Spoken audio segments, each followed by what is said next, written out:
전용 면적 84제곱미터 아파트가 70억 원에 팔렸다. 이 얘기가 처음 들렸을 때만 해도 네. 이거 가격 올리려는 헛소문 아니냐, 말이 되냐 했는데 네. 진짜였어요? 딴 나라 세상 이야기 같이 들렸고 최근 그 집값이 급등하는 추세에 이게 또 편승을 해서 가격이 70억 원까지 올랐기 때문에 처음에 이 소식을 접한 분들은 정말 맞아라고 한 번 더 되묻게 되는 거죠. 예. 그런데 이제 이 아파트 단지가 이 서초 반포 안에서도 상징성이 높은 이 레미안 원베일리라는 예. 곳이에요. 그러니까 준공된 지도 얼마 안 돼서 신축에 가깝고요. 또 위치도 워낙 좋아서 항상 강남 지역 부동산 소식을 이야기할 때마다 빠지지 않는 아파트 단지이거든요. 이런 상징적인 아파트에서 어떻게 보면 서민 주거 형태라고 볼 수 있는 25평짜리 아파트 가격이 70억 원, 평당으로 따지면 처음으로 이제 2억 원을 넘어서게 예. 된 겁니다. 아. 이게 상징성이 있는 게 뭐냐면 이렇게 이 원베일리 같이 상징성 있는 아파트 단지가 평당 2억 원을 넘었다라는 소식이 퍼지면 이게 또 하나의 시세 그러니까요. 기준이 돼요. 그러면 근처에 있는 아파트들도 예를 들어서 집주인이 뭐 내놓으려고 한다. 그럼 나도 원베일리 2억 원 평당 돌파했으니까 나도 평당 2억 원은 받아야겠다. 아. 그래서 이런 심리가 주변으로 이제 퍼지게 되거든요. 예. 그렇게 되면 정말로 강남 지역의 평당 2억 원이 마치 보편적인 기준인 것처럼 되는 겁니다. 지금 근데 사례가 현실적으로 진짜 그게 고착화될 가능성도 있는 거예요, 그러면? 충분히 있죠. 충분히 있고 지금 이 나온 시점을 보면 참 안타까운 건 토어제도 하나의 또 원인이 됐다라고 봐져요. 예. 그러니까 토어제가 2월에 잠실 이제 대치동 일대에 해제가 됐다가 한 달 만에 재지정됐잖아요. 네. 그러니까 재지정되면서 그때 서초구가 이제 포함이 된 건데 그 재지정된 포함되기 전에 체결이 된 거거든요.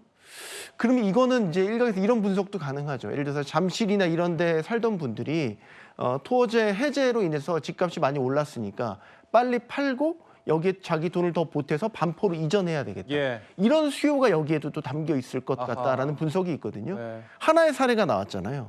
그러면 이게 하나의 사례만 있으리라는 법은 없죠. 예. 그런 이동 수요까지 감안한다면 앞으로 아마 다음 달 정도 되면은 이런 비슷한 사례들이 또 나올 가능성도 분명히 있습니다. 그러면은 정말 신혼부부들은 어떻게 집을 마련해야 되고, 신혼부부뿐 아니고요.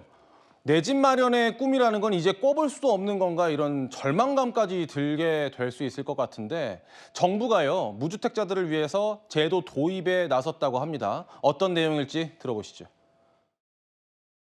가계대출 부분에 대해서도 지분형으로 좀 지원할 수 있는 방안이 있지 않을까 하는 생각을 지금 좀 하고 있습니다. 집값은 계속 오르고 결국은 현금을 많이 보유하지 못하신 분들의 경우에는 이제 집을 구매하기가 굉장히 제약이 되는 상황이 될 거고.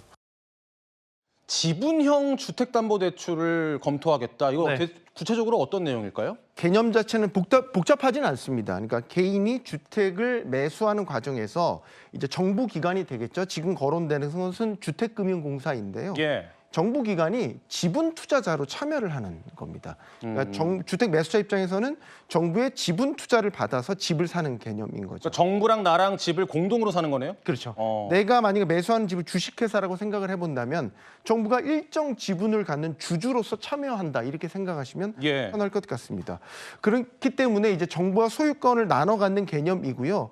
그러면 정부에도 주주로서의 권리를 어느 정도 보장을 해줘야 되겠죠. 예. 그러니까 공동 소유를 하니까 사는 건 내가 살지만 약간의 배당의 개념으로 정부의 일정 수준의 이제 월세 같은 걸 주는 건데 이거는 이제 뭐 대출 이자보다는 훨씬 더 아마 싸게 책정이 될 것 같고요. 그리고 나중에 이제 주택을 처분할 수도 있지 않습니까? 예. 처분하게 된다면 매각 대금을 이제 정부와 지분대로 나눠 갖게 된다. 아하. 그리고 만약에 그 과정에서 시세 차익이 발생했다. 그러면 시세 차익에 대해서도 마찬가지로 지분대로 나누는 방식이 되겠습니다. 예.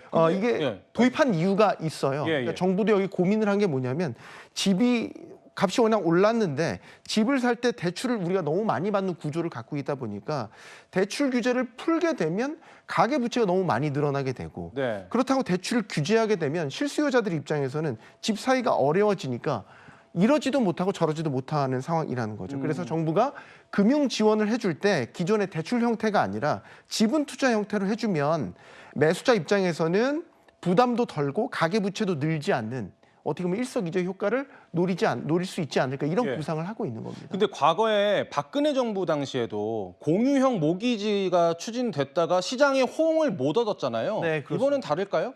비슷한 형태이긴 하거든요. 그러니까 그 당시에 도입했던 걸 보면 정부가 주택자금의 일부를 무이자 혹은 저리로 빌려주는 방식이고 예. 그걸 가지고 이제 집을 샀을 때 나중에 시세 차익이 발생을 하면 그 시세 차익을 정부와 수요자가 이제 나누는 구조였는데 실패한 이유는 물론 여러 가지가 있었어요. 근데 핵심적인 것만 보면 시세 차익을 공유하는 것에 대한 거부감이 당시에 있었어요. 예. 그러니까 내 명의의 집인데 왜 시세 차익을 정부가 나눠야 해? 이럴 바에는 내가 차라리 그냥 대출을 받고 말겠다. 이런 인식이 퍼졌기 때문에 당시엔 실패를 했거든요. 예. 근데 이제 지분형 주택금융이라는 거는 구조 자체는 비슷하면서도 앞서 말씀드린 결정적인 차이점은 대출이 아니라는 거예요. 예. 정부가 지분 투자를 한다라는 거예요. 이거는 이제 회계상으로 봐도 대출은 부채로 잡히는데 이 지분 투자를 한다면 그건 자본으로 잡히는 거거든요. 그러니까 정부와 어떻게 보면 시세 차익에 대한 어떤 공유도 할 수 있고 만약에 집값이 떨어졌을 때는 그 책임을 같이 나눠질 수 있게 되는 구조인 거죠. 알겠습니다. 네.